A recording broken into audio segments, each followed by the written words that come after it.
All right, we are on lesson 2-6. Today's date is Wednesday, October 30th. Tomorrow is Halloween.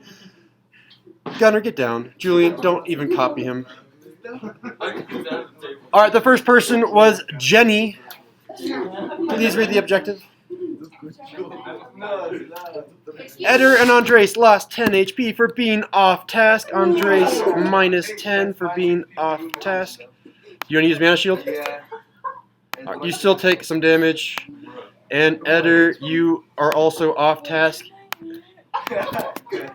Jenny, again, please. All right, cool. Let's do it again. Sounds good. Now you don't have a Mana Shield anymore. You're off task yet again. We'll see if you die. Well, not quite. Eder, you're getting low. Let's not be off task anymore, yeah? All right, Jenny, again. You guys are talking while she's trying to talk. Oh. Well, sorry. Okay. Determine lines of reflection and reflect shapes over resulting in vertical lines. There it is. 50 XP. Let's talk. Sorry.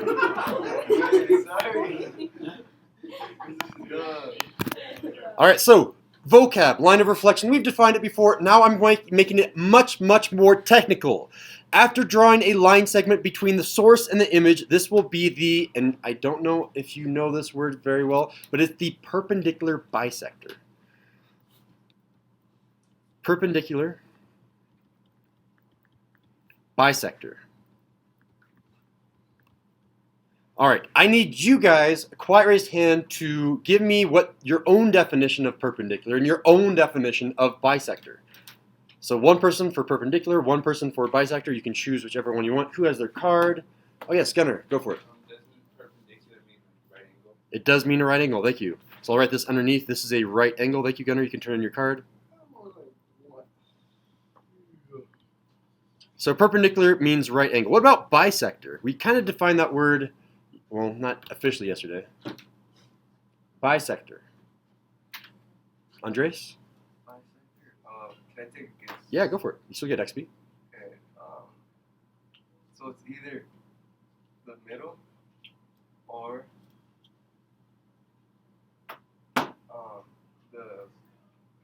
the line where like the points reflect. The line of reflection? Something. I don't know. Not quite. So I like the word middle. I'll use it. The center. Or something. Middle or Oh, wait, center. No. Wait, is it equidistant? Equidistant is another thing that you can use. Bisector, it really means to cut in half. I mean, that's the... Bi means two pieces and sect means to cut, so cut in half. Cut in half. But if you like the word middle, that also works. So it's a right angle that goes through the middle. So did I get it right? Yes, you got it right.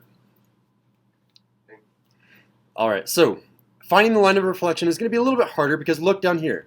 This line of reflection is not going to be a horizontal or vertical line anymore. It's going to be something with a weird slope. And you can say, okay, it's about right. Oh, whoa, what happened right there? It's about right there, but where is it exactly? You need to know it exactly.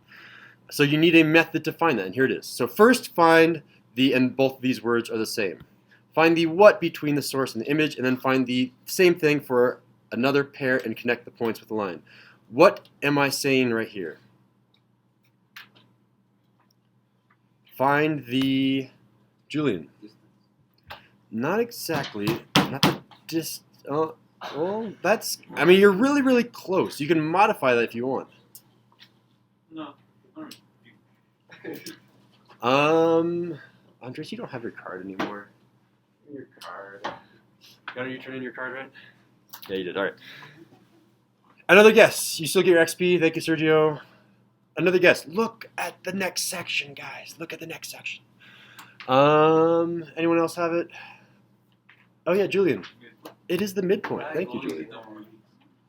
That's Midpoint and midpoint. So if you can find two midpoints between the source and the image, and connect those midpoints with a line, that line will be the line of reflection. So you're finding the midpoint twice and you're good. Finding the midpoint twice. All right, so here we go. Here's your formula for midpoint.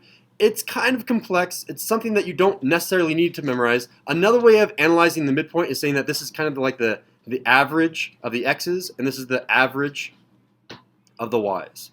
Again, average, I add them together and then I divide by 2. If you know the way to find averages, it's much more easy to turn this formula into just saying, find the average of the x's, that's your x coordinate, find the average of the y's, that's the y coordinate. If you need a specific formula, x1, x2, this is x coordinate of the first point, x coordinate of the second point, divide that by 2, y coordinate of the first point, y coordinate of the second point, divide that by 2. A lot of different ways to think about the midpoint. Gunnar, can you go back to your desk? And we're on to example number 1. So we need to draw the line of reflection that reflects triangle ABC onto triangle A prime, B prime, C prime. All right, so I can choose any pair of source and image. I could choose that one, I could choose this one, I could choose this one. It doesn't matter which source and image you choose, but you need to do it twice. So I'm going to randomly say, okay, I'm going to choose C and C prime. So the coordinates of C and C prime I need some help with. I need some quiet raised hands. What are the coordinates of C? What are the coordinates of C prime? Who has their card? Sergio. 5, 4 for C. 5, 4, thank you, and we'll give it to someone else next. Fernando? Oh, for the C prime? Or For C prime, please, yes. 1, 6. 1, comma 6. Okay, so what I'm going to do now, thank you, Fernando, is I'm going to find the average of the x's, which means I'm going to add them together, divided by 2. So here we go. 1 plus 5, you're all going to shout out. And then 6 divided by 2, you're going to shout out. That means the x coordinate is 3. Again, what we're doing here is we're saying we're doing 1 plus 5 divided by 2 for the x coordinate. And then I need to do the y coordinates, 6 and 4. 6 plus 4 divided by 2. So everyone's going to shout these out as well. 6 plus 4. 6 plus 4. 12. 6 plus 4. 6 plus 4. 10. Oh my god. Okay, 10 divided by 2. 10 divided by 2. 5. All right, so the y coordinate is 5. Again, this is going to be 3, comma 5. The midpoint between C and C prime is 3, comma 5, which is right here. And if you look at it graphically, it makes sense. It looks like it is halfway in between. You do the same thing for another coordinate pair. I'm just going to randomly choose B and B prime. So how do I do that? Let's find the coordinates of B. Quiet raise hand. Coordinates of B. Quiet raise hand. Let's get more people to participate here. What are the coordinates of B? Monse. 4, negative 3. Perfect.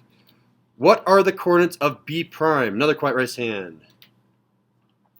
Julian, you don't have your card anymore. Please turn in. Jessica. Negative 4, 1. Negative 4, comma 1. So again, I'm going to come down here to my formula. I'm going to say, for the x's, I'm going to add negative 4 plus 4. Divide that by 2. The y coordinates are going to be 1 plus negative 3. Divide that by 2. Is there a quiet raised hand that can tell me the coordinates of the midpoint? Who can give me the coordinates of the midpoint between B and B prime? Jose. 0, negative 1.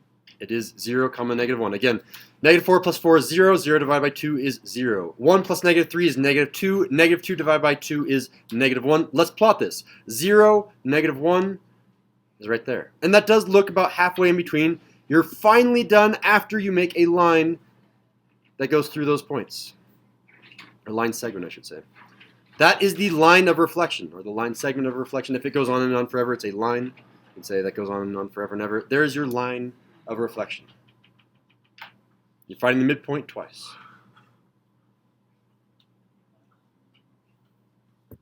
What you guys are going to do now is the same thing on your own and working with your neighbors on example number 2, back here.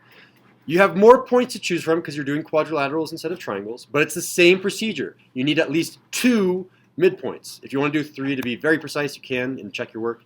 You need 2 midpoints. So work by yourself, work with people next to you, do example 2, and you guys should know how to do example 3 because we've done this before with individual points. Now you're doing it with shapes, so you're doing it multiple times. So you're going to do example 2 and 3, check with someone around you. Once you do that, then you may begin on Khan Academy. Good luck. All right, you guys already finished example 2 and 3 a while ago, but this is how you do it. If I look at the coordinates of D, I have 1, comma 6. If I look at the coordinates of D prime, I have negative 5, comma 0. From there, I'm going to find the average of the x coordinates. So it's going to be 1 plus negative 5 divided by 2 for the x coordinate. For the y coordinate, it's going to be 6 plus 0, 6 plus 0 divided by 2. It doesn't matter the order that you put these, by the way. When you're done, you get negative 2 comma 3, so negative 2 comma 3 is right there. If I look over here, I'm going to just choose B and B prime next. So B has coordinates of 4 comma 2. This has coordinates of negative 1 comma negative 3 for B prime. When I take the average of those, I will be getting a decimal, and that still is okay because you should still be able to make a line through lattice points every single time. So I'm going to get 4 plus negative 1 divided by 2 for the average of the x's. The average of the y's, the midpoint of the y, you have 2 plus negative 3 divided by 2. So I'm going to get 3 divided by 2, which is 1.5 here. This is going to be negative 1 divided by 2, which is negative 0.5. So 1.5, negative 0.5, 1.5, negative 0.5 is right. Is that right? No, 1.5, negative 0.5 is right here. And notice that if I draw a line straight through these points, I have my line tool, it still goes through lattice points. So while yes, this is a point on the line, an even better point would be something down here. So when you're on Khan Academy, you will be using lattice points, which means I can't graph 1.5, negative 0.5, but I can graph 2, negative 1. And on to example number 3. You guys have done this. I can go kind of fast through this. If y is the line of reflection, and this is 1, 2, 3, 4, 5, then I'm going to go 1, 2, 3, 4, 5, and I have my B prime. Again, C is 1, 2, 3, 4, so I'm going to count 1, 2, 3, 4, and I get my C prime. Again, A is 1, so I count 1, and I get my A prime. Finally, I need to connect all of these points to make my reflected triangle, and do it down here like that, move it into position-ish like that. All right. And there is the answer for example number 3. Now you guys can check your work. There again is example number 2 and example number 3. That concludes the notes.